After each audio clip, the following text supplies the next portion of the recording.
Alléluia. Nous remercions l'équipe de louange, vraiment. Que le Seigneur vous bénisse. Nous sommes abondamment bénis par l'équipe de louange. Et merci pour cela. Merci. Alors, vous savez, lorsque l'apôtre Jean était sur l'île de Patmos, il a été enlevé, ravi en esprit, et il s'est retrouvé au ciel. Et alors qu'il était au ciel, il regardait droit devant lui et il entendit un son derrière, une voix forte. L'Apocalypse chapitre 1, je pense au verset 12, nous dit que Jean entendit une voix si forte, une voix comme un son de la trompette. Et quand Jean se retourna, il vit donc 7 chandeliers d'or, étincelants. Et au milieu de ces 7 chandeliers, il vit Yeshua. Il vit le Fils, la parole dit qu'il vit le Fils de l'homme. Et qui avait une tunique et une ceinture d'or. Nous savons que la parole nous parle de Jésus. Jean entendit donc au ciel une seule voix, la voix de Jésus-Christ. C'est la seule voix au ciel qu'il entendit. Pourtant, ici sur la terre, on entend souvent plusieurs voix, même dans le corps de Christ. On entend plusieurs voix et l'apôtre Paul nous dit, si le son de la trompette est confus, alors comment est-ce que les disciples, comment est-ce que les chrétiens feront si le son de la trompette est confus, si la trompette renvoie un mauvais son, un son qui sème de la confusion dans l'esprit du corps de Christ. Et donc, vous savez, les sentinelles que nous sommes, nous les chrétiens, nous sommes des sentinelles. Chacun d'entre nous, nous sommes des sentinelles. Nous sommes des sentinelles parce que nous annonçons la parole. Nous annonçons l'évangile. Partout où on est des sentinelles. Et lorsque le son d'une sentinelle, mettons, une sentinelle doit faire, il y a une entente selon laquelle la sentinelle doit, si en cas de danger, elle doit faire, mettons, 3 sons. Et alors que chacun est chez soi et on entend un son ou 2 sons. Alors on ne bouge pas. C'est 3 sons. N'est-ce pas, parce qu'il y a 3 sons de la trompette qu'on se dit, ah, il y a un danger. Mais lorsque c'est 1 ou 2 sons, on reste tranquille, on s'endort. Et c'est ce qui arrive lorsque dans le corps de Christ, il y a des gens qui émettent plusieurs sons. Ce n'est plus le son de Christ que nous entendons. Et il y a quelques jours dans les médias, je ne sais pas si vous avez suivi comme moi, que le chef de l'église catholique, le pape, a reçu le groupe les lesbiennes, gays et toutes sortes de lettres, trans et tout. Le problème n'est pas de recevoir ces personnes, mais qu'est-ce qu'il leur a dit? Alors, il nous est parvenu dans les médias qu'il leur a fait comprendre que Dieu, parce que lui utilise souvent Dieu, là, plus que Christ, Dieu vous aime tel que vous êtes. Voilà ce qu'il leur dit, ce qu'il leur aurait dit, selon les médias. Dieu vous aime tel que vous êtes.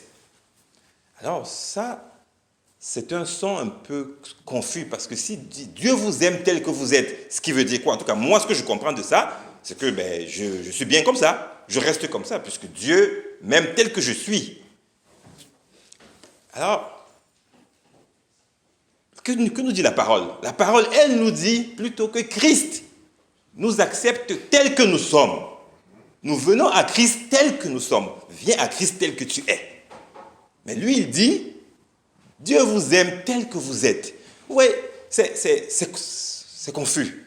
Et c'est confus et ça nous rappelle le jardin, ce que le serpent disait à Ève.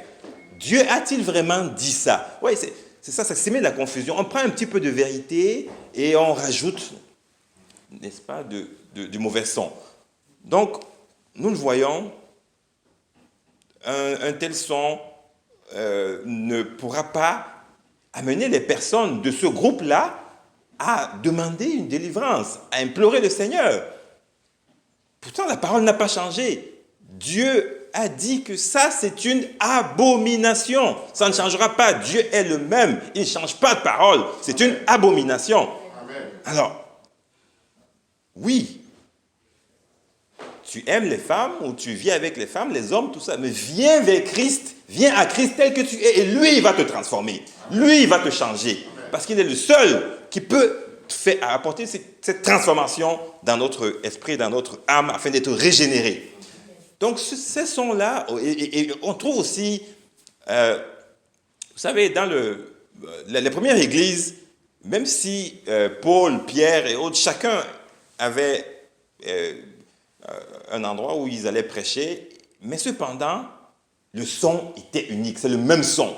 Paul, ce qu'il disait était conforme à ce que Pierre, à ce que Jean disait, c'est ça, parce que c'est la parole de Christ.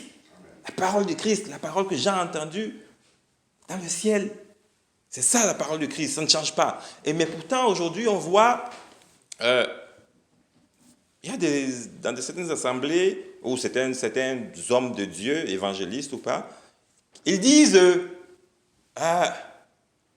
le plaisir solitaire n'est pas un péché. Alors, c'est un son confus. Alors, oui, mais parce que la parole n'indique pas, il n'y a rien dans la parole qui dit que se livrer à un plaisir solitaire, c'est un péché.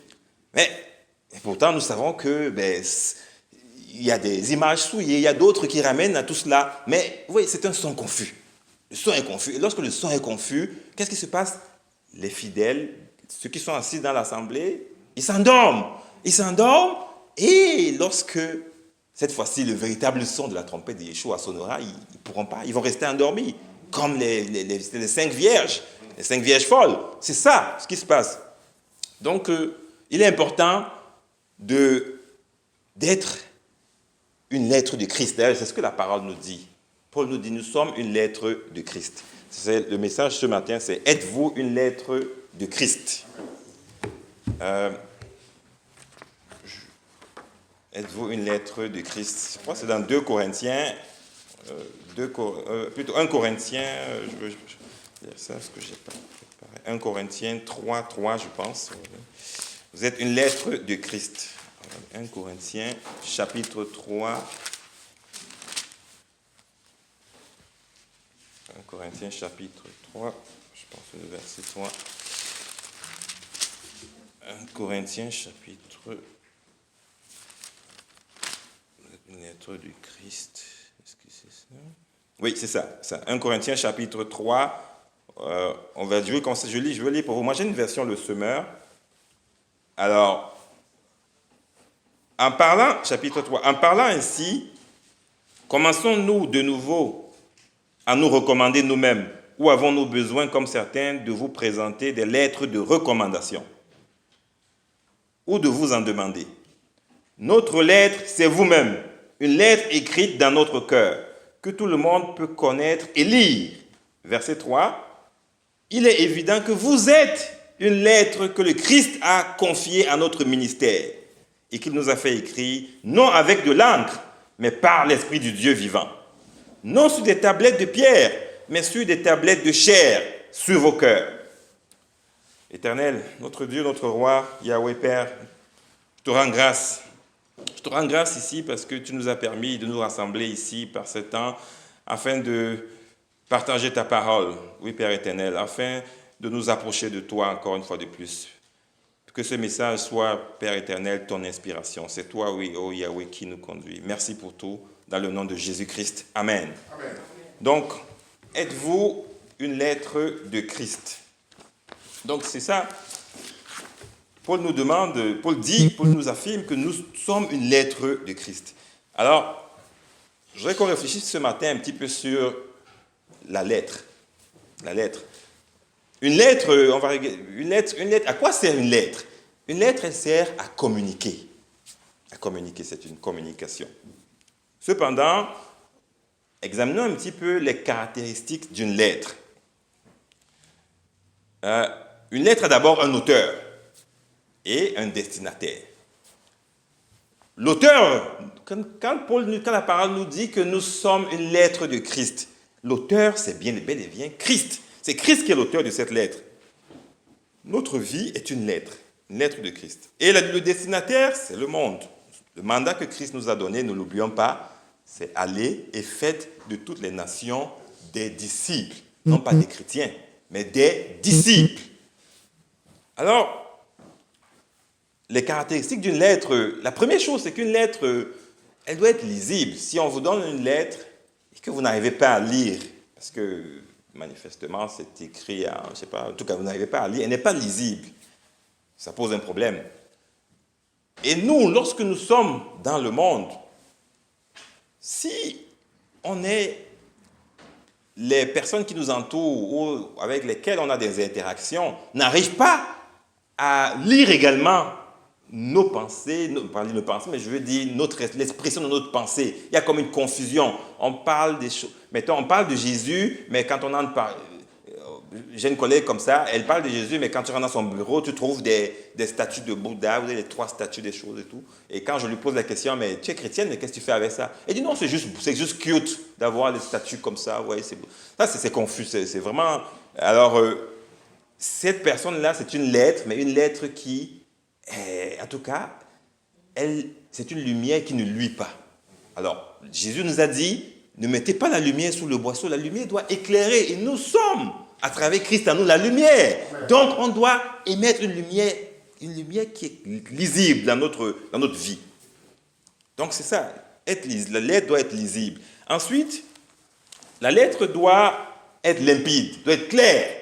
Une lettre doit être claire, parce que oui, on peut lire la lettre, mais si c'est écrit un langage particulier, codé ou pour les initiés ou des choses comme ça, mais finalement, cette lettre ne produira pas l'objet, ne produira pas les effets escomptés. Donc la lettre, elle doit être limpide, claire. Et là, ça nous amène ici, ça nous interroge sur notre mandat qui est évangéliser. Lorsque nous parlons de Christ, est-ce que ce que nous disons est clair?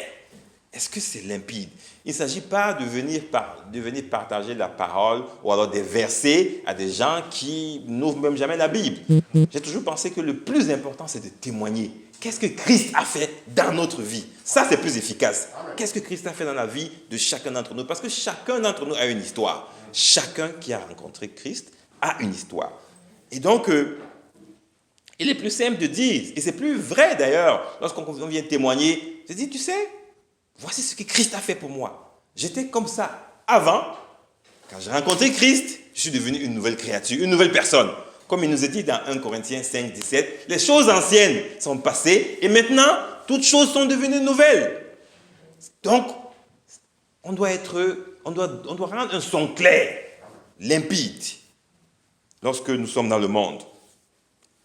Maintenant, une autre caractéristique, c'est la lettre doit être signée.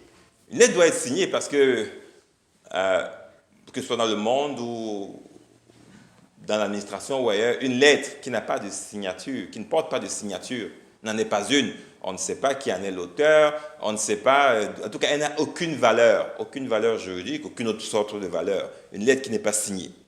Et alors, Christ, pourquoi est-ce que... d'abord, qui doit signer cette lettre? Nous savons que c'est Christ qui signe la lettre, parce que nous sommes la lettre, et c'est Christ qui appose sa signature. Maintenant, pour que Christ